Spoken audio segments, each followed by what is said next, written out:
ॐ अज्ञानतिमिरन्धस्य ज्ञानाञ्जनशलाकया चक्षुरुन्मिलितं येन तस्मै श्रीगुरवे नमः।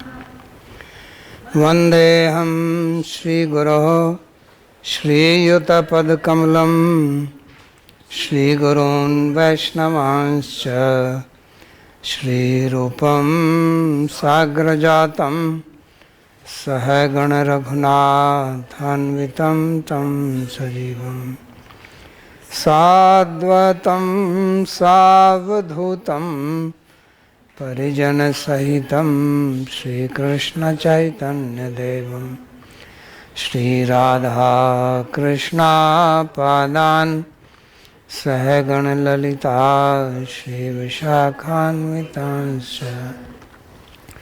हे कृष्णा करुणा सिंधो दीनबंधो जगत्पते गोपेश गोपिका कांत राधा कांत नमोस्तुते। तप्त कांचन गौरांगी राधे वृंदावनेश्वरी वृषभानुसुते देवी प्रणमामि हरिप्रिये। नमो महावदान्याय कृष्णा प्रेम प्रदायिने कृष्णाय कृष्णा चैतन्य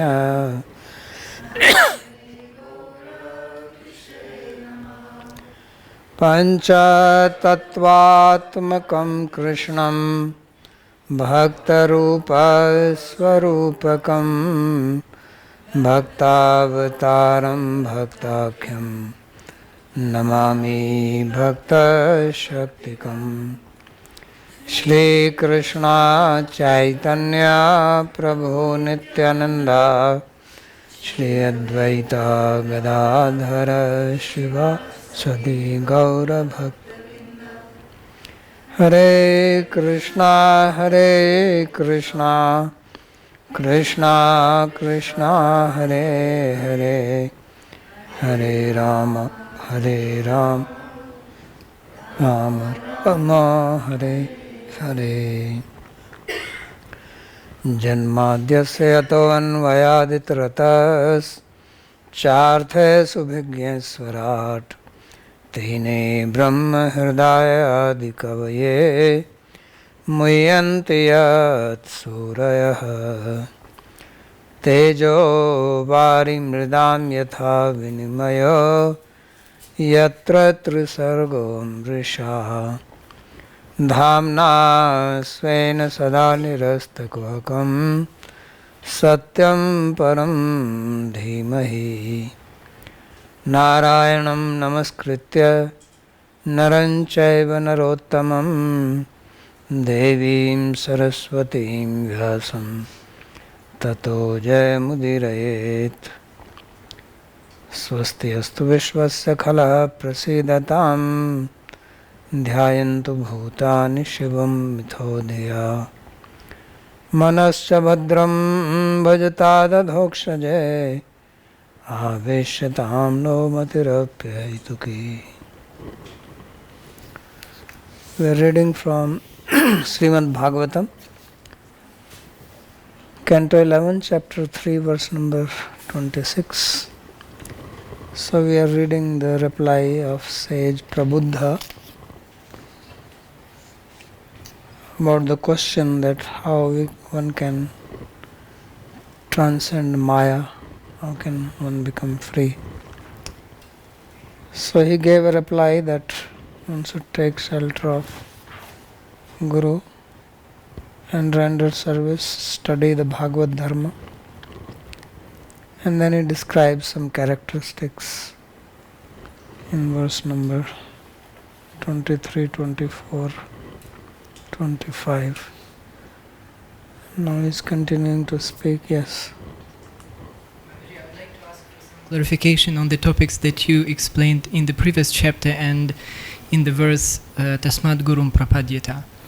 So if I understand this when this vidhi is given to take shelter of a guru, and when we map it with the adhikari of Bhakti Rasamrita Sindhu, it should be Uttama adhikari. So he should have Dridha Shraddha and he should be expert in Shastra. Is it correct? You mean Guru? Yes. So that adhikari is for performing bhakti, sadhana bhakti. That is not for Guru. This is a misunderstanding.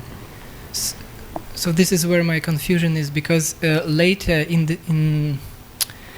Bhakti Rasamrita Sindhu 1.2.61 there is a definition of eligibility from Padma Purana, which says Sarve Adhikarino Yatra, and he says that everyone is eligible for bhakti.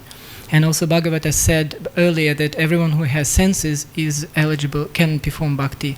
So then I'm not clear. So how do we then fit these three adhikaris to the eligibility of performing bhakti? This is a very good question, and it's important to understand it. Because both are talking about adhikari, means one who is eligible, qualified, competent to follow bhakti.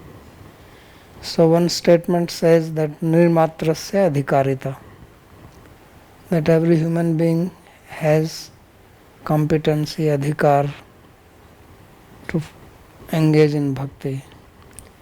And the other one is giving Shraddha as the qualification, and according to Shraddha, three divisions: Kanishta, Madhyama and Uttama adhikari. So what is the meaning behind it? So you can understand it with an example, that every human being is qualified to go to college, right? College does not say that if you are born in this family, or you are coming from this background, or you have this gender, then you cannot come to college. So as far as education in college or higher education is concerned, every human being is qualified for that. But that does not mean that you don't need any other qualification. So to go to college you also need some competency. Means you have undergone school education, you have studied certain disciplines, and whatever you want to master in or graduate in, you have to have some competency in that. Then only you will get admission in that. If you want to do medical, then certain competency is required. If you want to become an engineer, some competence is required. So this is what is being described, that everybody is qualified to do bhakti, every human being, because this is our constitutional position, that we are servant of Bhagwan. But now to execute that you need certain competency. So that is being described in Bhakti Rasamrita Sindhu, and it says that you need Ya bhavet komal shraddha sakanistho nigadhyate shastradiyesu anipuna shraddhavan se madhyama, right? And shastra yukta ucha nipuna sarvtha dradnishya prad shraddha adhikariyo bhakta uttama mata. So there, according to the Shraddha and understanding of Shastra, then three levels are being given. Because if you don't have Shraddha, then you will not take to Bhakti anyway. So every human being who is qualified, but then you have to have Shraddha for that. So this is what it means. So that is not a qualification for Guru there. Many times people think that Uttam Adhikari means he is Guru. No, he is a Uttam Adhikari means he is the highest qualified person to engage in bhakti. So these three versions of adhikari are not to be applied to the competency of becoming a guru. No. They are the competency for performing sadhana bhakti. Because the subject matter which is being discussed in that chapter is sadhana bhakti. So first it defines what is sadhana bhakti, right?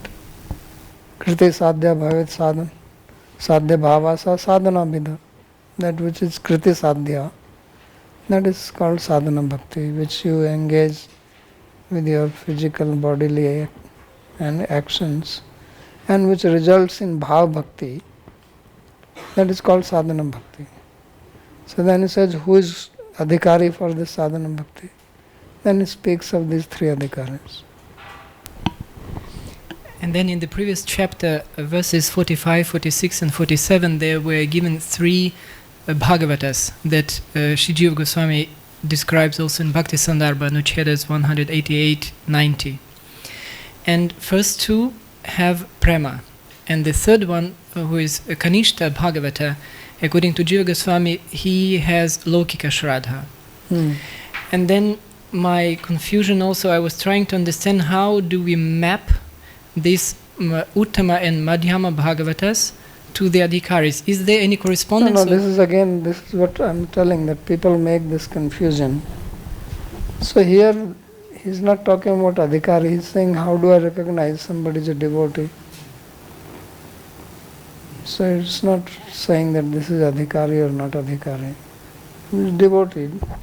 Different types of devotees, obviously, whether they are sadhana devotees, siddha devotees, sadhakas devotees, then he is giving. So this is a gradation of the devotees. That is a gradation of the sadhakas. And then Guru is separate. And then another confusion in the same topic is, I hear often Shuddha Bhakta, Uttama Bhakta, and so on, Premika Bhakta, and so on and so forth. So according to Bhagavata, a Shuddha Bhakta may be either Uttama Bhagavata or Madhyama Bhagavata. Is it correct? Because he has Rati in both cases. Well, Would you agree with this? now the thing is that, what is your definition of Shuddha Bhakta? Well, I would map it with Bhakti Rasamrita Sindhu 1.1.11, the definition of Uttama Bhakti. So now that Uttama Bhakta is applying to all three. Yes, as So sadhaka is also Uttama Bhakta, Bhava Bhakta is also Uttama Bhakta, and those who have prema is also Uttama Bhakta. But Uttama and Bhagavat and Madhyama, they have already Rati manifested in them, so they have attained Bhava platform. Yes. So there now, this is another confusion people have. They think that Uttama Bhakta means only one who has attained prema. But now if you see from Bhakti Rasamrita point of view, so first he gives the definition of Uttama Bhakti, right? Anyabhilasita sunyam jnana karma denavritam. Then he describes some general characteristic of bhakti, subdha, kleshagani subdha, all that, moksha lagutakrita, sudurlabha. So basically that's what the first chapter is. He gives the definition and he gives 6 general characteristic of bhakti. That's the end of first. So he calls it as samanya bhakti. Then when he goes to the second chapter, then he says sa bhakti tridha bhavet. That this uttama bhakti is of 3 types. Right? So then he says sadhana, bhav, prema iti. So now when you see that, that means sa bhakti means uttama bhakti. So uttama bhakti is now of 3 types: sadhana uttama bhakti, bhav uttama bhakti, and prema uttama bhakti. So that means the sadhana, one who is doing sadhana, he is also uttama. If obviously he is not a perfected being. So this is, if he is aiming for that. He may not be absolutely anyabhilasita sunyam yet, obviously.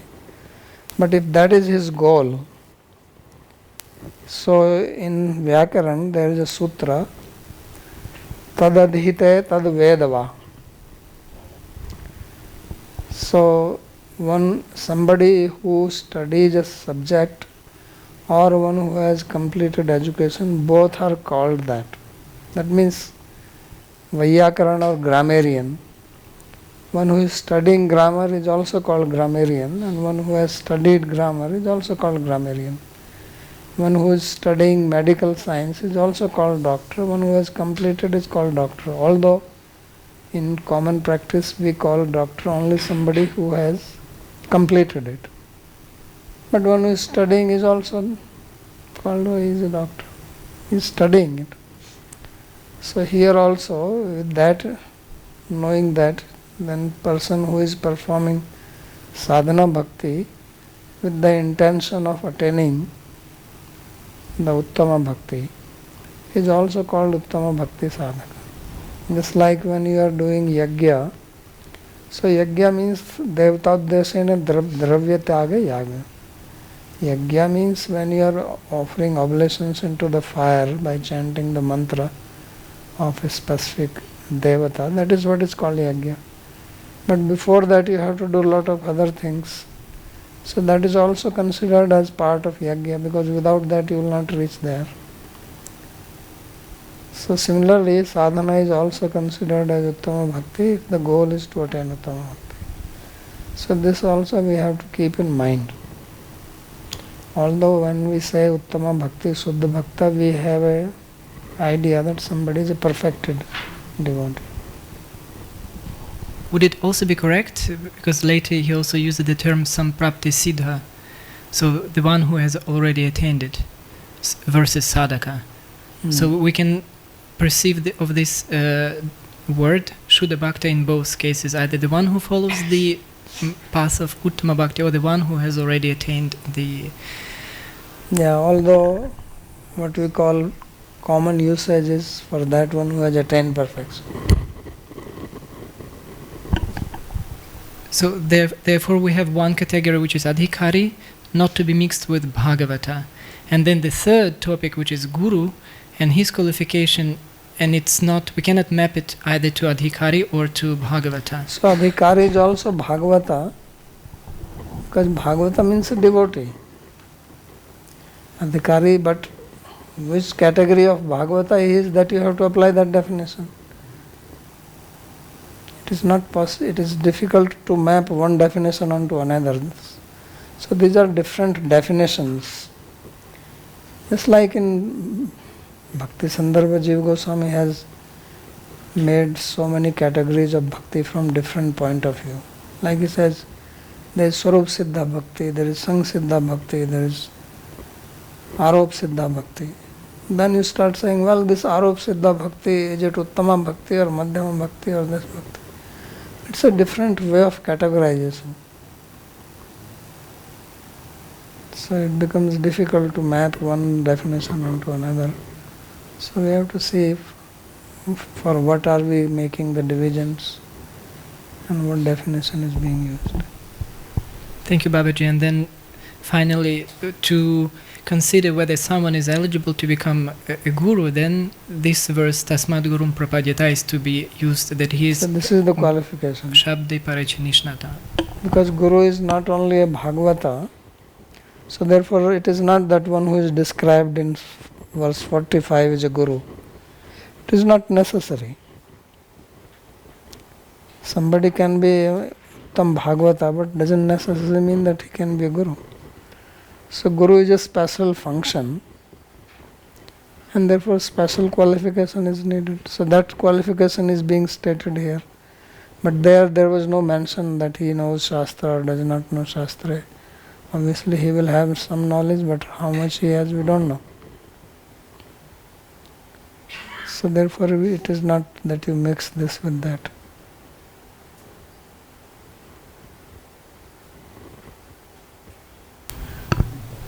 Babaji, regarding verse number 21, where it is said that Tasmad Gurum Prapadyata Jigyasu Shreya Uttama Shabde Parecha Nishnatam Brahmani Upshamashrayam. So here three qualities are told: Shabda Nishnat, Paranishnat, Parenishnat, and should be Upshamashrayam. So whether a person is Nishnat in Shabda, and if a person is उसमें लोभ और काम आदि नहीं है उपशमाश्रय में, this to an extent we can understand by associating with the person.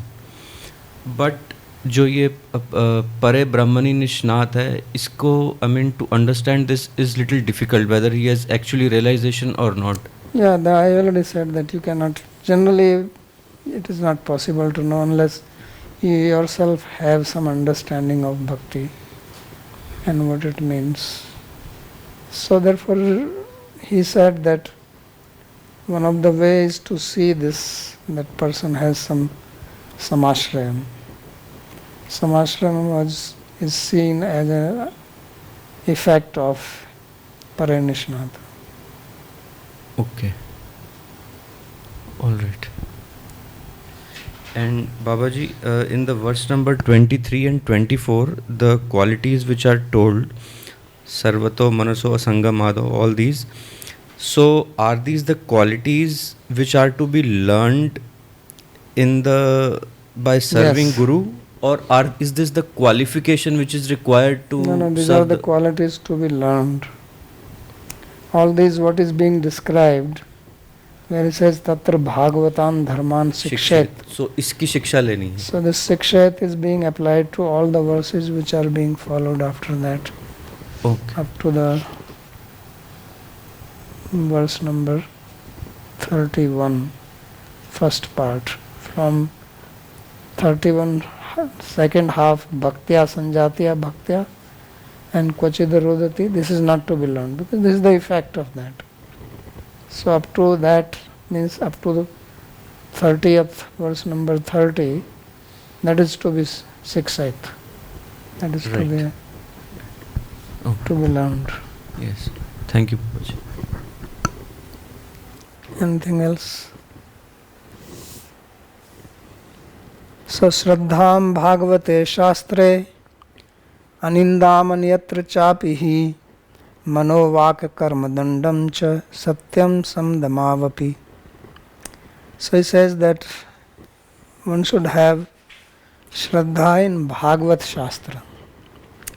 So Bhagavata is Bhagavat Mahapuran, which we are studying. But here Bhagavat Shastra refers to any Shastra which is related with Bhakti. So any Bhakti Shastra, so one have Shraddha in that, which makes sense because he's talking about becoming a devotee. So therefore we have to have Shraddha in Bhagavat Shastra. Is it shifted or what? Why it happened? ठीक है, गड़बड़ हो गया, थोड़ा ठीक कर दे उसके, लगा नहीं ठीक से, माइक ठीक कर दे जरा.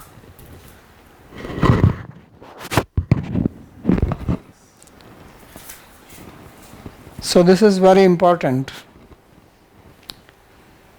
because if we don't have Shraddha in Bhagavad Shastra, then how are we going to proceed in Bhakti? It's not possible. And Shraddha means Vishwas, means to believe that what is being described here is true. So we have Shraddha in something about which we do not have an experience of. So when we do not have experience of something but we believe it to be true, that is what is called Shraddha here. And Shraddha is used in the sense that we have some reverence for the topic or person or subject. That's what Shraddha also implies, certain reverence. So therefore it says Shraddham Bhagavate Shastre. So Shraddham Dutiya Vachan is used. Why? Because this has to be studied. That's why Dutiya is used. Otherwise it would have said Shraddha Bhagavate Shastre. So Shraddham Bhagavate Shastre Sikshet. So this also we have to learn. How do we learn Shraddha? This comes by association. Shraddha is not something that you give lecture on Shraddha. But it is by studying, by hearing, by asking questions, removing doubt, then we have Shraddha. You say something and then doubt comes, how is this possible? So therefore that is how you study it. And the other thing is that Anindam Anyatra Chapihi. That is also important, that you should not have Ninda for those things which are not Bhagavad Shastra. Means there may be other philosophical systems, Gyan Marg, Karma Marg, Sankhya, Yoga, all this. So no need of criticizing them. Because criticism, you have to understand, is another type of attachment. Attachment is positive attachment, and criticism is negative attachment. So that shows your attachment, which means you are attached to the wrong thing, even if it is negatively. Because to have criticism, you have to think about it. You have to meditate on it. This will float in your thought process. Right? If you have to criticize somebody, then that person or that object, it fills up your mind. So instead of your mind being filled with bhakti or Krishna, your mind is now going to be filled something which is non-devotional. So therefore it is important, because this is where people get stuck. That ninda. So just like we say that Harireva sada aradhya sarvadev deveshwara anye brahma rudradya navagyeya kadachana. That aradhya is Hari. Aradhyo Bhagavan Vrajestanya Tadham Vrindavanam. So Aradhya is Sri Krishna, but the other devatas are not to be disregarded, disrespected. We don't worship them, but that does not mean that we criticize them or we disrespect them, because they are also devatas. Similarly, Yoga, Sankhya, these are also propagated by sages, and they were also propagated for the good of the society. They did not do it to make money or anything like that. So if that is not our path, that does not mean that we criticize them. So this is a very important education, very, very important, because this is very common, criticizing others. Even among bhakti path, we criticize other people, other sampradayas. Even in our own sampradaya, we criticize other groups. Even in our own group, we criticize them, right? So there is no end of criticism. So this is very detrimental to our progress. So we have to guard against it. Like you have to guard yourself from an enemy. Or just like in the COVID time, you didn't want to come in contact with other people. Like that, you have to guard yourself. Because this is a virus which is all pervading. So you have to develop immunity to this ninda. So very interesting and important instruction. And then manovaka karma dandam. So dandam here means to regulate. So you have to regulate your mind. You have to regulate your speech. You have to regulate your karma, your actions. So this is very important. And satyam, being truthful. It's very rare characteristic these days in Kali Yuga. People tell lies just like that. They are not conscious about it. In the Puranas we have so many stories, people being so true to their word that they are ready to give their life. Because if we cannot respect our own words, whom are we going to respect? My word is my word. And if I don't respect my word, that means I don't respect myself. Then who? If you don't respect yourself, you will never respect anybody. If you don't value what you say, then how you will value someone else saying?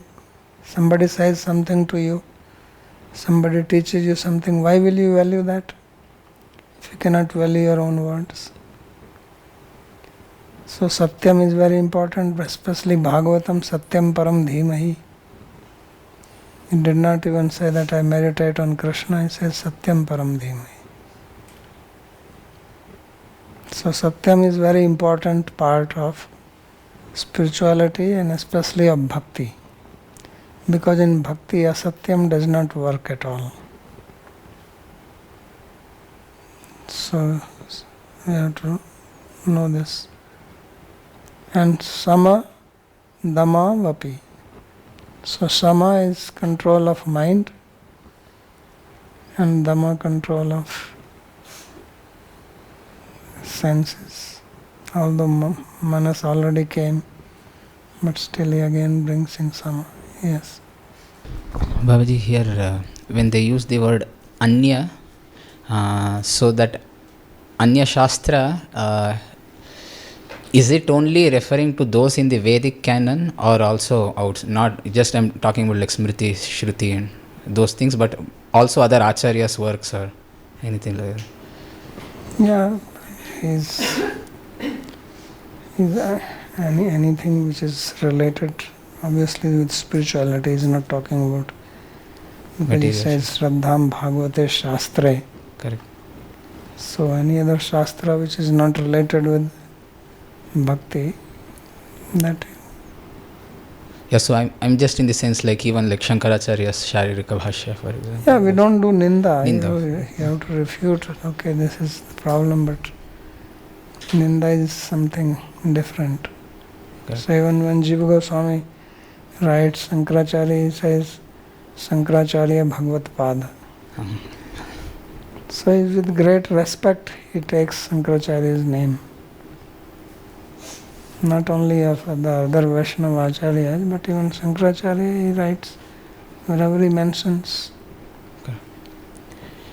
Then the second question I had here is, so the moment you write the word anya, that means it is not reconcilable with Bhagavata Shastra. So is this also alluding to the fact that there are certain Shastras which is not reconcilable with Bhagavata? No, everything can be reconciled, but that is not the point here. Point, he is not saying that you reconcile. But those things which you are trying to reconcile, obviously why are you trying to reconcile? Because it is not directly speaking about bhakti. Otherwise everything has its place. So even Advaitavad has its place. So he says we are not criticizing them. Okay. We are not doing ninda for them. So Sri Vishwanath Chakravarti says, Anyatra Shastrado ya aninda. So he also says Anyatra Shastrado, that is other Shastras. So ya aninda tam mano vak kaya dandam manasam vachika kayikam karma rahityam. So he is applying this mano vak kaya dandam with aninda, that you have to control your mind, your speech, your body, because you can also fight physically with people. Though you don't follow your path, that also happens. So therefore he says manasa vachika kayika karma rahityam. So he says that you do not do any activity with mind, speech or words in relationship to that ninda. Then satyam yatharth bhashanam. Satyam means yathartha. So yatharth means yatha artha. So to speak the way you have understood something. Then samdamau antakaran bahyendriya nigraha. Sama refers to the internal sense, dama refers to the external sense, controlling them. That is samadama. Janaki.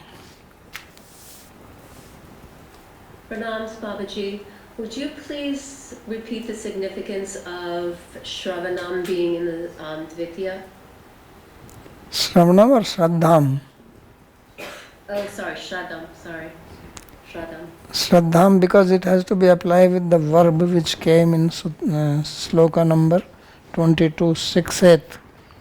Tatra Bhāgavatam dharman shikshet. So here Shraddham, Bhāgavata Shastra Shraddham shikshet. So that's why Dutiya has to come. Okay. Means bhakta or you should learn Shraddha in Bhagavad Shastra. That's why Dutiya has come. Thank you. Then sloka 27. Shravanam kirtanam dhyanam hareradbhut karmanaha janma karma gunanam cha tadarthe khil cheshtitam. So this is also to be learned, that you learn about the birth, activities, qualities of Sri Krishna, who performs wonderful acts. And you learn to hear, to do kirtan, to meditate. So it means you should hear them, do kirtan of them, to meditate on them. And tadarthe akhila cheshtitam. And how you do all the chesta for the sake of him only. Means we perform our mental, vocal and physical action only for the sake of Sri Krishna. So anukullena Krishnānusilana. Chesta means indriya vyapara. So kriti sadhya, that is the chesta.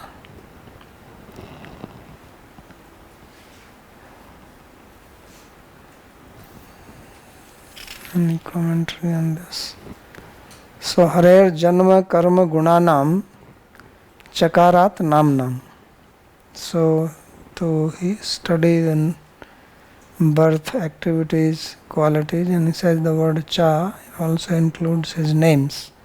So means we hear his names, we do kirtan of his names. Tadarthe tat paricharyadi arthameva akhila chestitam. So he says all our activities, so not only that what you do, puja, kirtan, etc., but every activity should be done with the intention for worshipping, serving Krishna. So therefore he gives example, danta dhavana adir annika sarve vyapara. So annika means daily. The daily bodily activities you perform in the morning, you brush your teeth, shower, go to toilet, all this should be also done as part of Hari Paricharya. This should also not be seen as an independent activity. So very common question asked that how can we perform bhakti in the West? Although now there is Krishna West, so there is no problem. Krishna is no more East. Krishna is also West. So they have made it easy to do bhakti in the West also by bringing Krishna West. So the idea is that we have to have this identity, because action is performed by the actor. So there is a karta, the doer, and then there is an action. Action does not happen without the doer. And the doer perform action with an intention. Right? Fal vyapar your dhatu. Thing earth has. So dhatu has got phala and vyapara. Means it has got certain actions, and then it has got the phala for which you are doing it. What is your intention? So we have to now know that our intention is only paricharya, because I am a das. So the change is to be brought in the identity. If my identity is that I am dasa, then I can only do dasatva, nothing else. There is nothing else I can do. So therefore he says that whatever you akhil, sarva eva vyapara, all the vyapara. Remember, dhatu has got two things, vyapara and phala. So all the vyaparas have to be done for that phala. Tadarthya akhil chestitam. So that is the meaning of the word anusilanam in the definition given by Rupa Goswami. Anukulyena Krishna anusilanam. So anusilanam means seal refers to akhil dhatu artha. The shila dhatu in anusilanam. Anu means you have to do it repeatedly, not just once. And shila means all activities. So this is the speciality of bhakti. Bhakti is not like yoga or something that you do in the morning, some asanas, some pranayam. So this is all the time. Whether you are sleeping, you are awake, you are dreaming. All kaik, vachik, mansik vyapar, jagrat, swapna, susupti, everywhere. This is what our identity should be. So this is the meaning of, so this is to be learned. Obviously it is not going to happen. Just like that. Then he says, Ishtam dattam tapo japtam vrittam yachat manah priyam dharan sutan grihan pranan yat parasmai nivedanam. So Ishtam means doing some yajna, etc. So if you do some yajna, it should be only for his sake. Dattam, charity, only for his sake. Japtam, chanting of mantras, only for him. And vrittam, all sadachar. Now people are asking what is the speciality of Purushottam Mass. So it is all for him only, nothing else. What else can we do?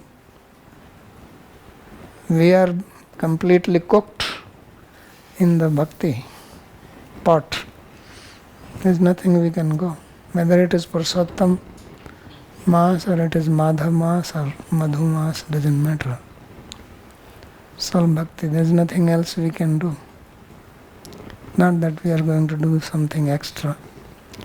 And then Yacha Atmanah Priyam.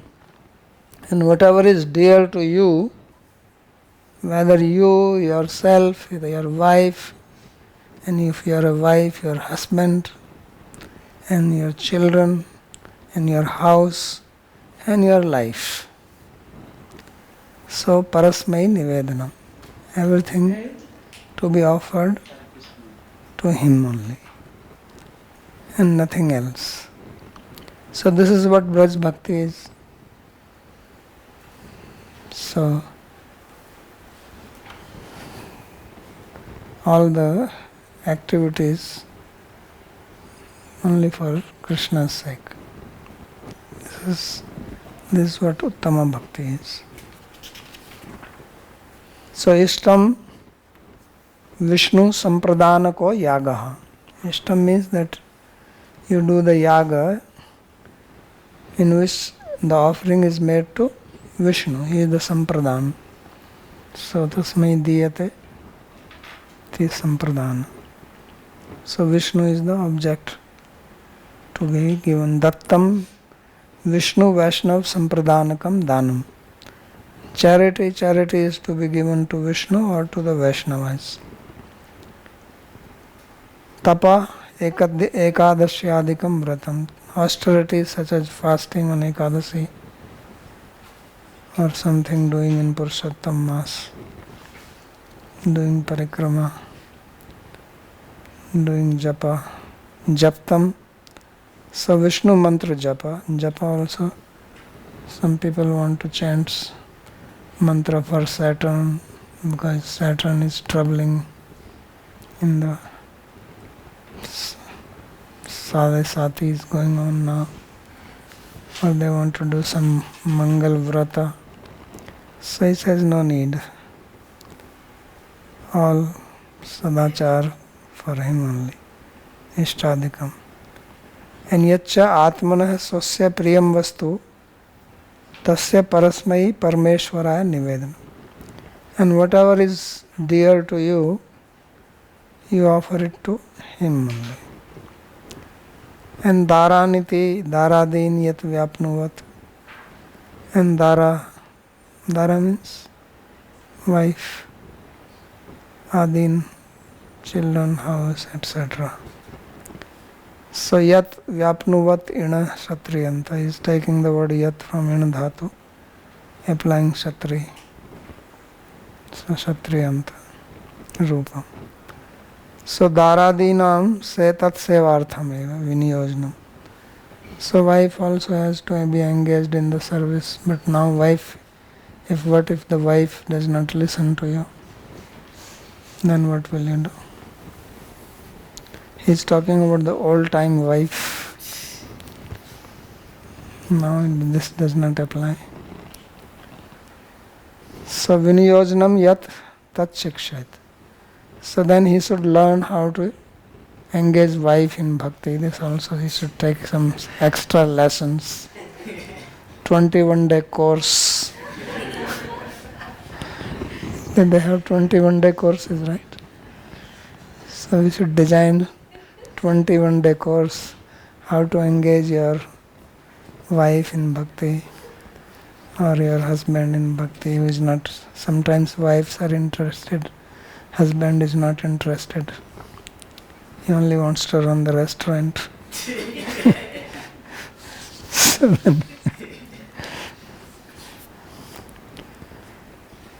So evam krishnatmanatheshu manushyesu cha sauhridam paricharyam cha ubhyatra matsu nishu sadhusu.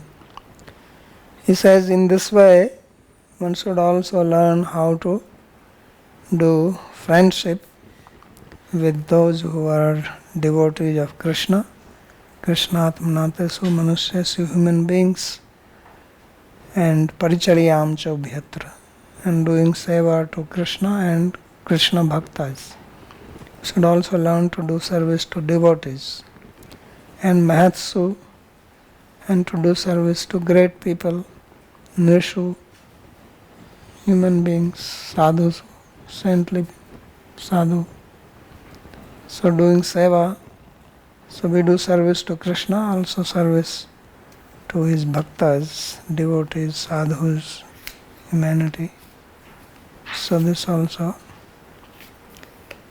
should be learnt. Because people don't know how to do seva. So take the course which is called seva, that soothes. Yeah, to learn how to do seva. So Krishna eva Atma Natha Prananatha. So Krishna is the Atmanath, Prananath, Yesham Teshu Manushyesu. So he is applying this Manushyesu with Krishna Atmanathesu as one.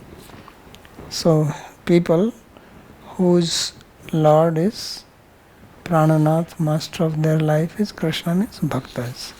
So make friendship with them, sauhridam, snehe vishesha, special affection towards devotees, not fighting, not attacking, not criticizing, being friendly. And ubhyatra, and then he says paricharya, doing seva also. So ubhyatra means both. Both means Krishna and his devotees. Śrīmad-Bhāgavati tad bhaktesu chateshu mahatsu swasya adarniyesu. Also do service those who are your senior, your respectable, maybe your family members. Tatha nrishu sadhusu. And also those who are saintly people. Sadhu lokeshu swatulyesu yathochitam ya paricharya tam sikshat. And if someone is equal to you, then also do some good thing to you. So we have to learn how to deal, how to reciprocate with other people. This is very important education, especially if you live in an ashram, in a society, so that there is no conflict. Otherwise, a lot of time goes in conflicts and then conflict resolution also. So instead of doing positive things, we waste our time in negative things. So we should learn this, so that there is no problem, no fight going on. And then the next one is the last, which is talking about Sikshet. Parasparanukathanam pavanam bhagavadyashah mithorathirmithastushti nivrittirmitha atmanah. So this is the juice of bhakti life. Really, if there is a good devotees together, it says parasparanukathanam, that coming together and talking about Krishna. So tushyanti cha ramanti cha. Pavanam bhagavadyasa. So to speak about the glories of Bhagavan, his fame, his activities, which are very purifying. So speaking among devotees, that is very purifying for devotees also, and it's pleasing to Bhagavan, it is devotional service.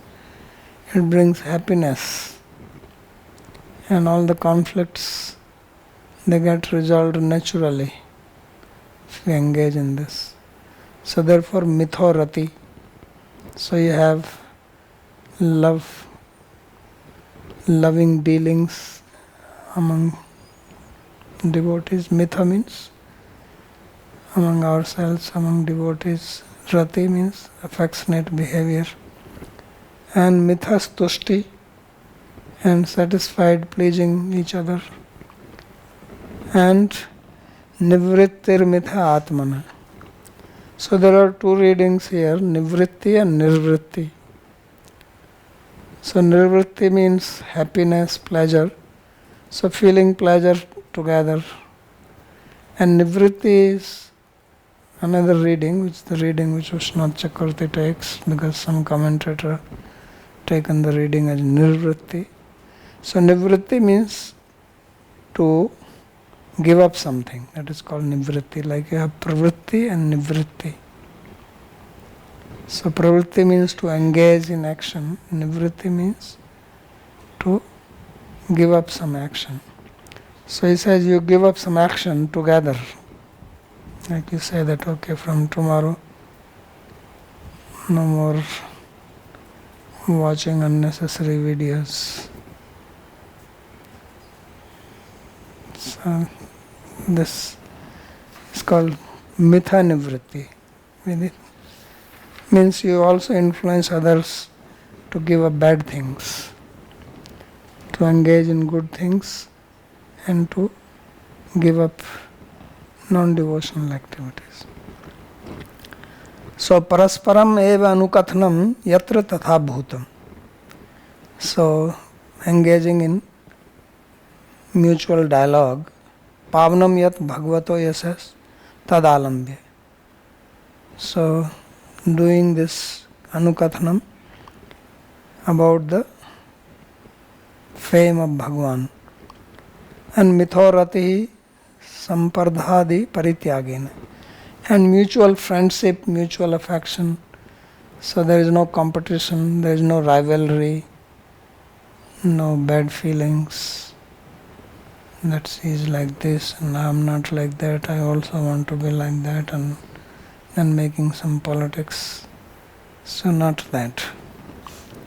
So some spardha, no spardha. Tatreva parasparam ramanam, and having nice time together and thus feeling satisfied. Tatha tushti, mithastushti.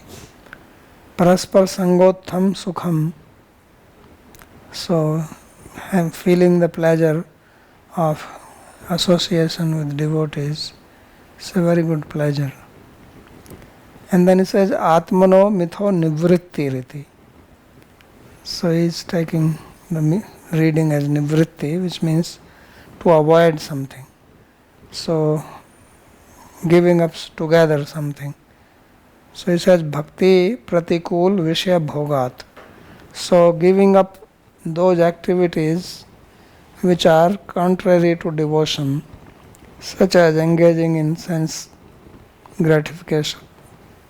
So he gives example. Swasya stri sambhogadi lakshanam tvaya chet nivrittam tari mayapi adya arabhya nivrittam iti evam ya bhog nivrittistam cha sikshit. So he says that you have given up association or enjoying with women. From today I also give it up. So like that. So being influenced by other, engaging in good things and also giving up things which are not conducive to devotion. So that is mitha nivritti. So up to this is the description of what has to be learnt. Then he will describe the effect of it. Bhushan. Babaji Pranam, I just this doubt on this, that why, for example, this Pushyanti Ramanti is a pleasure, because I would imagine that two devotees discussing among each other their sadhaka, isn't it? Wouldn't it be a better pleasure or better activity to instead hearing from Guru lectures or something, or going through what Sri Guru has taught? Wouldn't that be more beneficial rather than talking to somebody who is on the path? No, you hear and after that you discuss, so that you strengthen your understanding. Sometimes by discussion your understanding improves, doubts gets removed. Students also do that. Sandeep ji.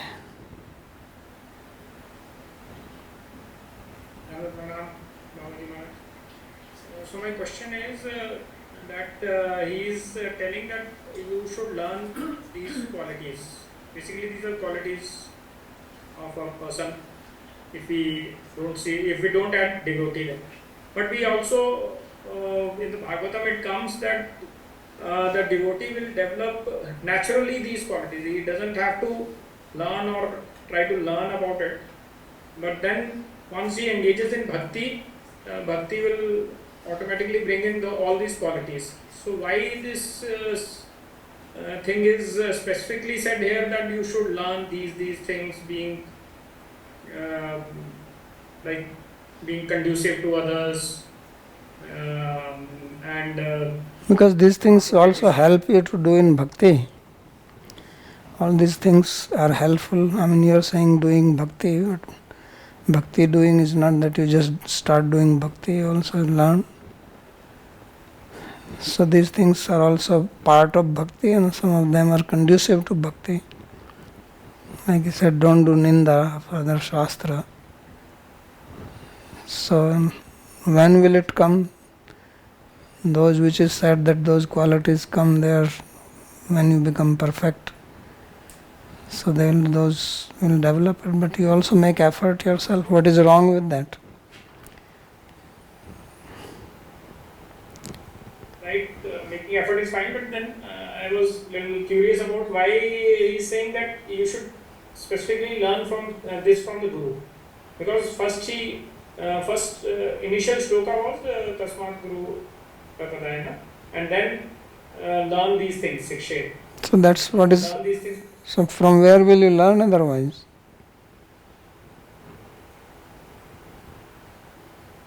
Okay, but we also learned in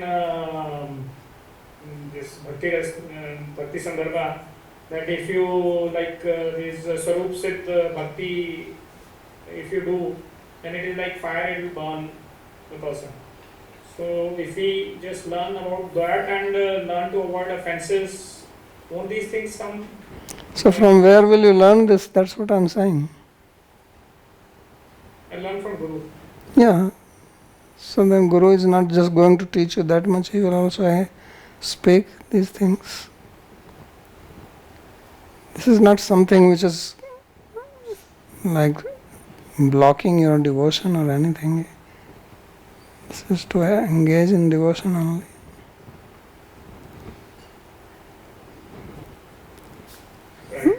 Rods.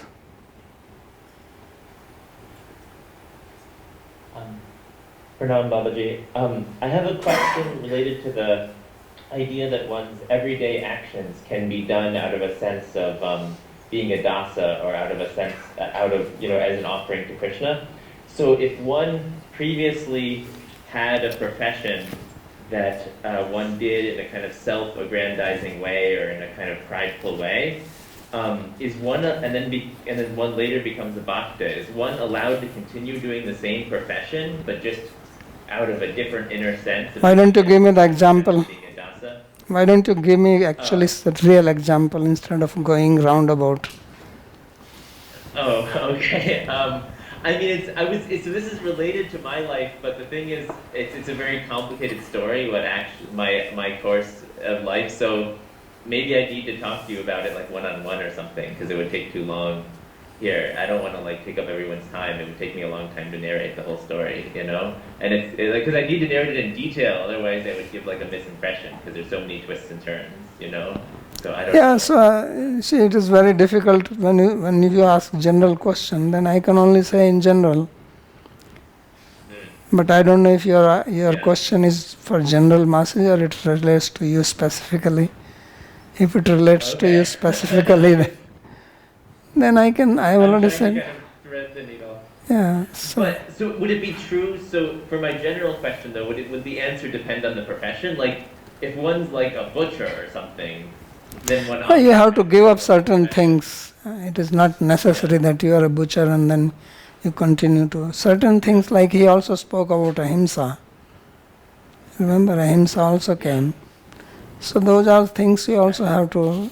It doesn't mean that I am drinking wine or I am working in a club or somewhere and then continue to do that. Certain things you have to give up because they absolutely don't fit.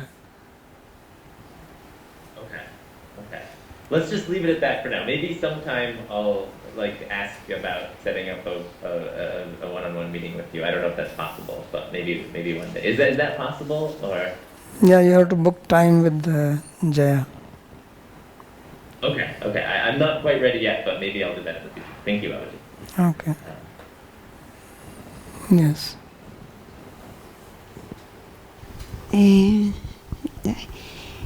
How to distinguish when criticism is destructive and when its purpose is to seek justice?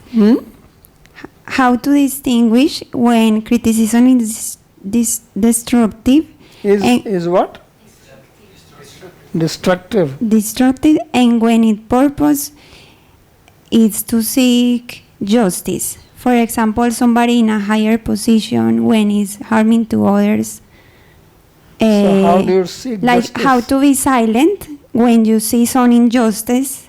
How to know if it's good to talk or to keep silence when you see that somebody in a higher position is harming to others.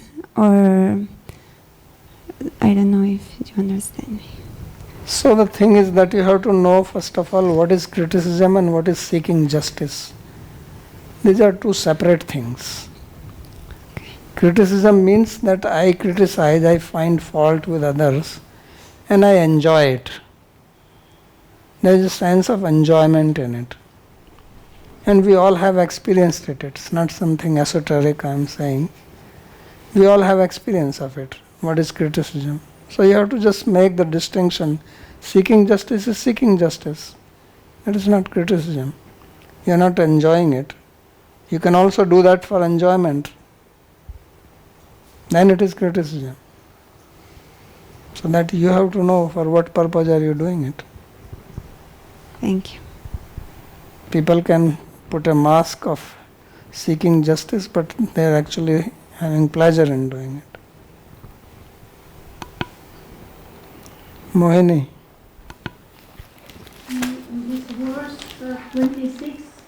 says that one should regulate mano, vak, and karma and not harm anyone else.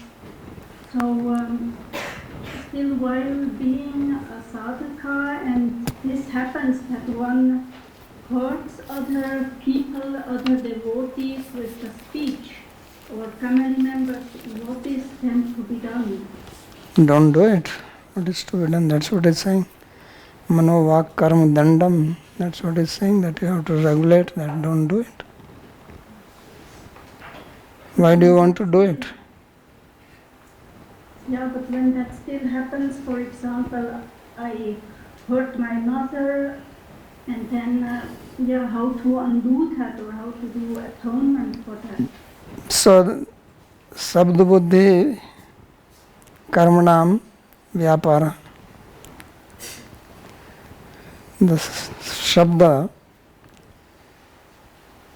jnana and karma. These things you cannot retract. If I speak one word from my mouth, I cannot get it back. It's gone. If I make a movement, suppose I take one step forward, I have taken one step forward. I can even come back, but that step which I took forward, I cannot do anything about it. If I look at this camera, I cannot undo that looking, that I saw the camera, I cannot undo it. So, these are very important things, especially when you hurt somebody with your words. That is the worst. Krishna himself says, na tatha vidyate banair. That hurting somebody by arrow is not as hurting by the speech. Because arrow will make a wound, it will get healed after 1 month, few months. But Shabda doesn't get healed. So there is no atonement. Atonement is you go and ask forgiveness to that person, please. What atonement is there? It's like you go and slap somebody, then you say, what atonement I can do? Can I do japa to atone for it? No, that person is upset with you. You slapped that person. You go and ask forgiveness. And please, sitting down and doing japa, how is that an atonement for that?